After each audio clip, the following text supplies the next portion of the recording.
या दोस्तों, स्वागत है आप सभी का हमारे से एक और इन्फॉर्मेटिव वीडियो में, जहां पर हम बात करने वाले हैं कंसोलिडेट की। दोस्तों, कंसोलिडेट एक काफ़ी बड़ा चैप्टर है और कंसोलिडेट के अंदर इतनी चीज़ें आती हैं कि आपको कभी नेशनल लेवल पे या इंटरनेशनल लेवल पे कहीं भी आपको काम करना हो तो आपको इसकी खास ज़रूरत पड़ जाती है। अगर आप किसी ऐसे जगह पर काम करते हैं, किसी ऐसी कंपनी में काम करते हैं जहाँ पर उसकी चेन हो, मतलब उसके बहुत सारे स्टोर हों और उन स्टोर्स के डाटा को आपको हैंडल करना होता हो, तो वहाँ पर ऐसी चीज़ों की ज़्यादा ज़रूरत होती है। या कई बार आपको अपने कामों के लिए भी इसकी ज़रूरत हो सकती है। एक एग्जाम्पल दे देता हूँ। जैसे मान के चलिए कि किसी भी बड़े स्टोर की बात कर रहे थे, एग्जाम्पल ले लेते हैं लुलु मॉल की। जैसे उनका एक सेंटर कहीं और है और दूसरा उनका शॉपिंग सेंटर कहीं और है, तीसरा शॉपिंग सेंटर कहीं और है, 3 4 5 जगहों पर है। अलग अलग सिटी का डाटा उनकी अलग अलग शीट्स पर सेव होता है। तो बाय द वे, शीट 1 में लखनऊ का डाटा है, शीट 2 पे बाय द वे हैदराबाद का डाटा है, शीट 3 पे किसी और जगह दुबई का डाटा। तो अलग अलग शीट पर उन्होंने डाटा को इकट्ठा कर रखा है। अब ओनर ये चाहता है कि उसको आज की सेल देखनी है सारे स्टोर को मिला करके, तो वो ये इसे बोलते हैं हम लोग कि एग्रीगेट करना। ठीक है, तो इकट्ठा करके कैसे देखेगा? अगर ये चीज़ें अलग अलग हैं, अलग अलग शीट पर हैं, सबको मर्ज करके कैसे देखना है, या अगर उसे पर्टिकुलरली एक मंथ की सेल देखना है तो एक मंथ की सेल कैसे देखेंगे, ये सारे फीचर आपको कंसोलिडेट के अंदर मिल जाते हैं। यहाँ पर आपको मैं कंप्लीट प्रोसेस बताऊंगा, कंप्लीट आपको डिटेल के साथ समझा दूंगा, ताकि आपको कभी भी इस फीचर पर काम करना पड़े तो आपको प्रॉब्लम ना फेस करनी पड़े। अगर आप हमारे चैनल पर पहली बार आए, चैनल को सब्सक्राइब कर लीजिएगा, वीडियो पसंद आए वीडियो को लाइक करिएगा, दोस्तों को शेयर करिएगा, साथ में बेल नोटिफिकेशन को भी ऑन कर दिएगा, ताकि आपको ऐसे हमारे लेटेस्ट वीडियो सबसे पहले मिलते रहें। अब दोस्तों, आ गए हम इस शीट पर, जहां पर हम आपको बताने जा रहे हैं कि आपको यहां पर 2 शीट का डाटा कैसे मर्ज करना है। तो इसके लिए सबसे पहले शीट को समझना है। जैसे कोई कंपनी है जो प्रोडक्ट सेल करती है, ठीक है, तो उसके अलग अलग प्लेसेस पे स्टोर है। जैसे स्टोर 1 हमारा है, ये प्लेसेस हैं दिल्ली, लखनऊ में, और उनकी अप्रैल, मई, जून, जुलाई, अगस्त, सितंबर ये उनकी सेल है और यहाँ पर उनका टोटल गिवन है। ऐसे ही लखनऊ वाला जो स्टोर है उसकी जो सेल है उसके टोटल यहाँ पे गिवन है। तो ये एक स्टोर की बात हो गई। ऐसे इनके 2 स्टोर हैं बाय द वे। सेल 1 करके एक टैब मैंने बना रखा है, एक टैब मैंने सेल 2 बना रखा है। सेल 2 में स्टोर 2 की डिटेल है। स्टोर 2 में दिल्ली वाले की जो सेल हुई है अप्रैल की, वो 13,000, 10,000 इस तरीके से सेल हुई है। टोटल सेल इसकी 66,000 की है। ऐसी लखनऊ वाला है, इसकी सेल भी यहाँ पर गिवन है। अब हमें करना क्या है? बाय द वे, हम चाहते हैं कि जो ये टोटल दिल्ली वाला स्टोर है, इसकी टोटल जितनी भी दिख रही है ये टोटल, और ये जो स्टोर 1 के दिल्ली की टोटल, दोनों को हमें जोड़ना है। मींस दोनों का सम हम देखना चाहते हैं। तो हम कोई एक ब्लैंक शीट ले लेते हैं जहाँ पर मुझे इन दोनों का सम चाहिए। बाय द वे, मैंने यहाँ पर सेल्स 1, सेल 2 और ये ओनर नाम से एक टैब बना रखा हुआ है। तो इस पर मैं क्लिक करता हूँ तो ये ब्लैंक है। ठीक है, तो बाय द वे मुझे यहाँ पर चाहिए उन दोनों का सम। तो उसके लिए क्या करना होगा? इस पर हम क्लिक करेंगे यहाँ पर, और यहाँ पर कर्सर ला करके फार्मूला बार में इक्वल टू साइन प्रेस कर देते हैं। इक्वल टू साइन प्रेस करने के बाद हम सीधे पहुँचते हैं सेल 1 पर, और सेल 1 में आने के बाद यहाँ पर जहाँ पर ये सेल ये टोटल लिखा हुआ है ना, इस पर हम क्लिक कर देंगे। तो क्लिक करेंगे तो क्या होगा कि ये हमारा रिकॉर्ड जो हमारा जहाँ पर टोटल है, ये कॉलम यहाँ से एक तरीके से डाटा यहाँ से कलेक्ट हो जाएगा। अब हम यहाँ पर प्लस का निशान लगा देंगे, प्लस दबा देते हैं। ठीक है, अब हम सेल 2 पे जाते हैं, और सेल 2 पे जाने के बाद जहाँ पर भी टोटल गिवन है, ठीक है, सेल 2 में हमारे पास स्टोर 2 का डिटेल है। यहाँ पर भी दिल्ली की मुझे टोटल देखनी है, तो इसकी टोटल इस वाले कॉलम पे मुझे क्लिक करना है। जैसे मैं क्लिक करता हूँ और उसके बाद हम ओके पर क्लिक करते हैं, मीन्स हम जाते हैं यहाँ पर जो हमारा कर्सर ब्लिंक कर रहा है और हम इंटर की प्रेस करते हैं, तो आप देखेंगे कि यहाँ पर 1,21,000 रुपीज़ आ चुका है टोटल। क्यों ऐसा आया? क्योंकि यहाँ पर देखिए सेल 1 जो हमारा था वो 55,000 की टोटल था, और सेल 2 हमारा जो था वो 66,000 था। तो दोनों का जो सम आया है वो ओनर सेल में आया। मीन अगर कोई ओनर ये देखना चाहता है कि मेरे 2 स्टोर हैं और दोनों स्टोर से सेल टोटल कितनी आई हुई है इन 6 मंथ की, तो यहाँ से वो देख सकता है। तो एक तो तरीका ये हो गया कि वो इस तरीके से सेल को देख सकता है, लेकिन अगर वो पूरी रिपोर्ट चाहिए उसको, तो हम इसको यहाँ से मिटा देते हैं। मतलब इस तरीके को हम नहीं फॉलो करते हैं, हम इसको हटा देते हैं। ठीक है, और हम वापस सेल 1 पे पहुँच जाते हैं। तो अगर मुझे पूरी रिपोर्ट चाहिए, मीन जैसे ये रिपोर्ट गिवन है कुछ इस तरीके से पूरा चाहिए कि अप्रैल, मई, जून पूरी डिटेल चाहिए, तो इसके लिए हम क्या करेंगे? सबसे पहले हम पहुंचेंगे यहाँ से डाटा पर, ऊपर जो डाटा मेनू गिवन है। ठीक है, पहले हम ओनर शीट पे जाएंगे, ओनर वाले कॉलम पे जहाँ पर मुझे चाहिए रिपोर्ट। ठीक है, यहाँ पर मैं क्लिक कर देता हूँ। अब मैं जाता हूँ डाटा पर, और डाटा पर मुझे यहाँ पर क्लिक करना है कंसोलिडेट।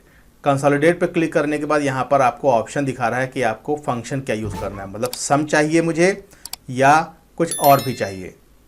तो इसके लिए हम क्या करेंगे? पहले से जो यहाँ पर ये गिवन है इसको मैं रिमूव कर देता हूँ। हाँ, तो जब आप शीट खोलेंगे तो आपको ऐसी ब्लैंक दिखेगी, यहाँ पर कुछ भी नहीं लिखा हुआ मिलेगा। यहाँ पर सम लिखा हुआ मिलेगा और इसके साथ इस पर क्लिक करेंगे तो यहाँ पर देखिए count, average, max, mean, product, बहुत सारे कॉलम्स हैं। तो हर फंक्शन का आप यूज़ कर सकते हैं, लेकिन बेसिक जो है वो सम है कि हमें टोटल देखना है। अब इसके बाद हम आते हैं सेल रेफरेंस पर। सम करना है मुझे, किसका सम करना है? तो सबसे पहले हम सेल 1 पे पहुंचते हैं यहाँ पर, और यहाँ पर पहुंचने के बाद हमें क्या करना है कि हमें जो ये स्टोर गिवन है नेम्स, यहाँ पर मैं क्लिक करता हूँ, यहाँ से पूरी रेंज सेलेक्ट कर लेता हूँ टोटल तक, ठीक है। और दिल्ली लखनऊ तक पूरा मैंने सेलेक्ट कर लिया और इसको मैंने ऐड कर लिया। यहाँ पर देखिए एक रेंज लिख कर के आई है, सेल 1 शीट से ये कॉलम्स हैं और मैंने इसको ऐड कर दिया, ठीक है। अभी इसके बाद जो सेल 2 मेरी शीट है, यहाँ पर मैं जाऊँगा, ठीक है, और इस पर पहुँचता हूँ तो यहाँ पर भी मेरे पास कुछ डाटा गिवन है, ठीक है। इसको भी मैं यहाँ से ऐसे करके सिलेक्ट कर लेता हूँ। यहाँ पर देखिए सेल 2 कॉलम का डिटेल ये दिखा रहा है, इसको भी मैं ऐड कर लूँगा। तो अभी आप देखेंगे कि नीचे 2 सेल रेफरेंस ऐड हो गए, एक पहला ये वाला और दूसरा ये वाला, दोनों को ऐड कर लिया गया है। अब इसके बाद यहाँ पर लिखा हुआ है use labels, top row, left row. Top row means ऊपर एक हेडिंग बन करके आए, left column means left side में अगर कोई हेडिंग है, जैसे मैंने वहाँ पर स्टोर्स के सिटीज़ लिख रखे हैं तो उसको भी मैं क्लिक कर देता हूँ।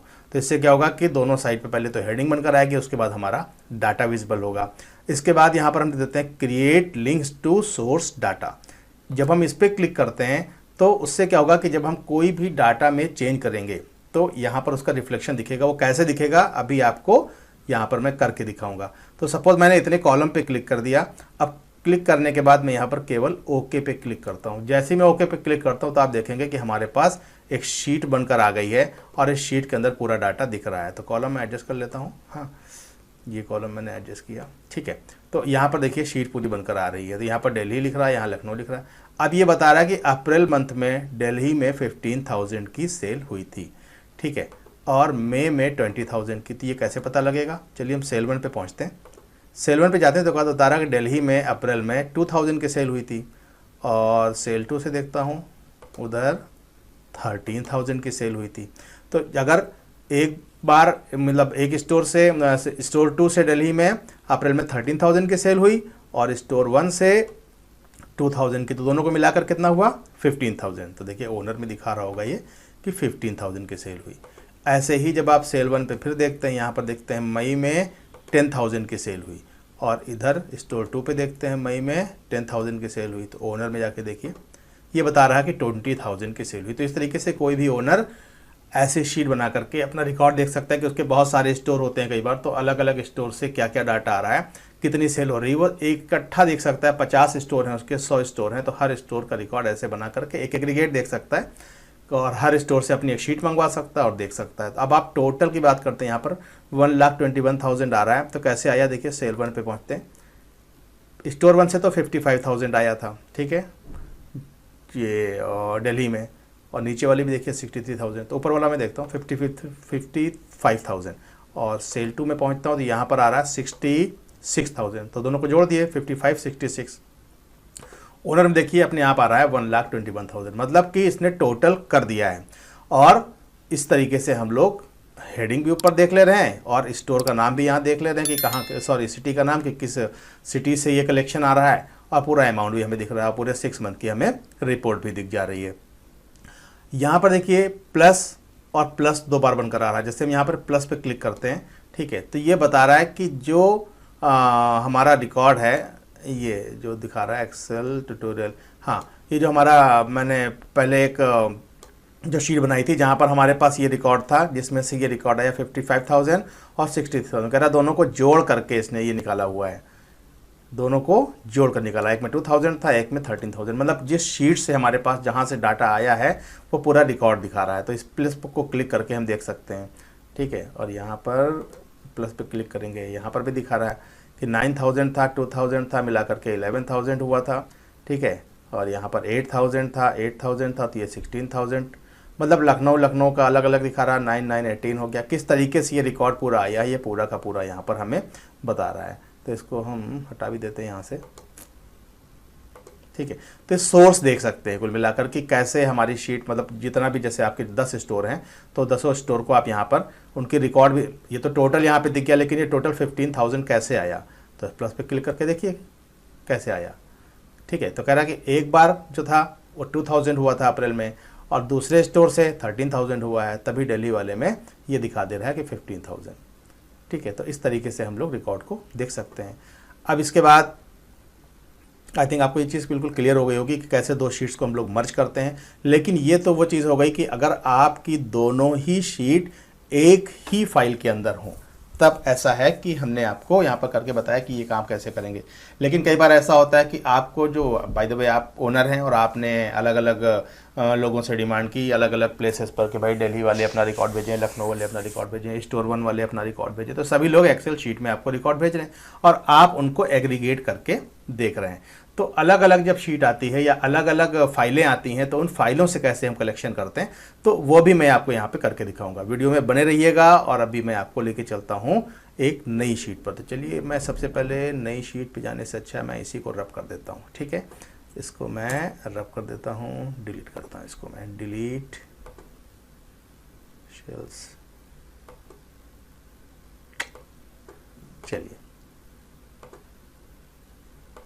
तो ये हमारा कॉलम खाली हो गया। ठीक है, बिल्कुल एग्जैक्टली फ्री हो गया। अभी मुझे क्या करना है कि मैं दो अलग अलग शीट से डाटा लेकर के आऊँगा। तो अभी तो सेल 1 यहाँ था, सेल 2 यहाँ था। ठीक है, मुझे नहीं चाहिए, मैं ओनर शीट पे पहुँचता हूँ। मेरे पास और भी एक्सेल की दो शीटें हैं जिनको मैंने खोल रखा हुआ है। ये मेरी सेल 1 की एक फ़ाइल है, ये अलग है। देखिए, इसमें शीट 1, शीट 2, शीट 3, ये तीनों। ठीक है, तो ये सेल 1 की फ़ाइल है। ठीक है, ये सेल 1 की फ़ाइल है मेरी। और इसके अलावा एक फ़ाइल मैं और खोल लेता हूँ, सेल 2, जो मैंने ऑलरेडी खोल रखी हैं। ठीक है, तो तीनों टैब मेरे पास अवेलेबल हैं। तो अभी मुझे क्या करना है कि मैं ये चाह रहा हूँ कि इसके अंदर सेल 1 और सेल 2 के अंदर जो भी डाटा है हमारा, ये सेल 2 जो हमारी शीट है, ये सेल 2 है और एक हमारे पास सेल 1 है, सेल 1। तो इसकी शीट में यहाँ पर है। ठीक है, अब दो अलग अलग फाइलें हमारे पास आई हुई हैं और दोनों का डाटा मुझे जोड़ना है। तो मैं पहले अपनी वही शीट खोल लेता हूँ जिस पर मुझे चाहिए। तो ये वाली मेरी एक्चुअल शीट है जिस पर मुझे चाहिए रिकॉर्ड। तो इस पर जहाँ पर मुझे चाहिए वहाँ पर मैं क्लिक करूँगा और क्लिक करने के बाद मैं फिर कंसोलिडेट पर ही जाता हूँ। यहाँ पर कंसोलिडेट के बाद यहाँ पर जो रिकॉर्ड ये आ रहा है इसको मैं रिमूव कर देता हूँ, डिलीट। और ये डिलीट, क्योंकि लास्ट टाइम मैंने कंसोलिडेट किया था उसका दिखा रहा है। तो अभी सम पर ही रहता हूँ मैं, सम ही मुझे करना है। ठीक है, और लेकिन अलग अलग शीट से करना है। तो अभी मैं जब ऐड पर जाऊँगा तो ऐड पर जाने जब सबसे पहले मैं यहाँ पर सेल रेफरेंस पे जाऊँगा तो रेफरेंस मुझे क्या लेना है, मुझे दूसरी शीट का रेफरेंस लेना है। तो दूसरी शीट जो मेरी है वो है हमारी सेल 1। ठीक है, तो सेल 1 मैं शीट खोल लेता हूँ। ये सेल 1 वाली मेरी शीट है जहाँ से मुझे रिकॉर्ड को पिक करना है। तो मैं क्या करूँगा, इसको पहले यहाँ से सेलेक्ट कर लूँगा। ठीक है, तो जैसे ही मैं इसको सिलेक्ट करूँगा तो ये पूरा सिलेक्शन हो जाएगा। यहाँ पर ये बता रहा है कि हमारी जो एक्सेल की जो फाइल है उसका फाइल का नाम है sale1.xls और उसके अंदर शीट 1 है और उसके अंदर इस रेंज में डाटा है, ये पूरा बता रहा है। ठीक है, इसको मैं ऐड कर लेता हूँ। ये दूसरी फाइल थी मेरी, ऐड कर लिया। ये बता रहा है कि कोई शीट है, can not add duplicate data. हाँ अच्छा, सॉरी, 2 बार हो गया था, तो ये ऐड हो गया। अब इसके बाद फिर हम जाते हैं और इस वाली फाइल को मैं बंद कर देता हूँ या हटा देता हूँ मैं इसको।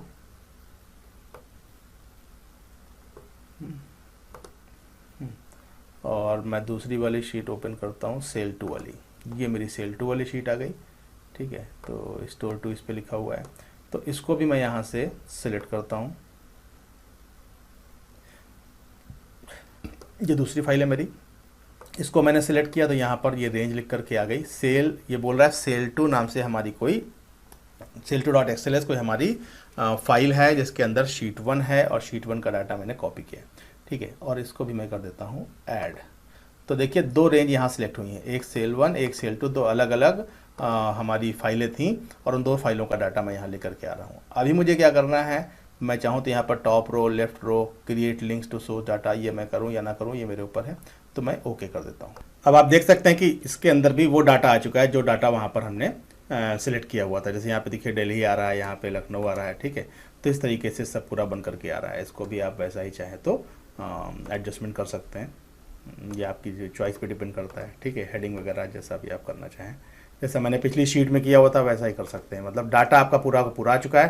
देखिए 1,21,000 यहाँ भी दिखा रहा है, 1,19,000 दिखा रहा है, लेकिन इस बार हुआ क्या है कि हमने डाटा अलग अलग फाइलों से लिया हुआ है और पिछली बार डाटा हमने एक ही फाइल से लिया था। तो अगर आप रिकॉर्ड देखना चाहें कि कहाँ से लिया है, कैसे आया है डाटा, तो यहाँ पे देखिए प्लस का सिंबल दिख रहा है, इस पर क्लिक कर दें तो ये आपको बताने लगेगा कि दिल्ली का डाटा कहाँ से आया है। तो ये बोल रहा है कि अप्रैल में 2,000 और 13,000 की सेल थी अलग शीट पर, है ना। सेल 1 जो शीट है हमारी, सेल 1 जो शीट थी, सेल 1 जो हमारी फाइल थी उसमें से आया है। और ये 13,000, और मई में भी ये 10,000 हमारी एक फ़ाइल थी और एक दूसरी फाइल हमारी थी, तो उसमें से रिकॉर्ड आया है। तो इस बार कंफ्यूज नहीं हो रहा है, ये सेल 1 हमारा जो है ये अलग फाइल है, सेल 2 भी हमारी अलग फाइल है। और इसमें देखते हैं यहाँ पर भी सेल 1 वाली फाइल में 9,000 था, उधर 2,000, तो इधर 11,000 हो गया।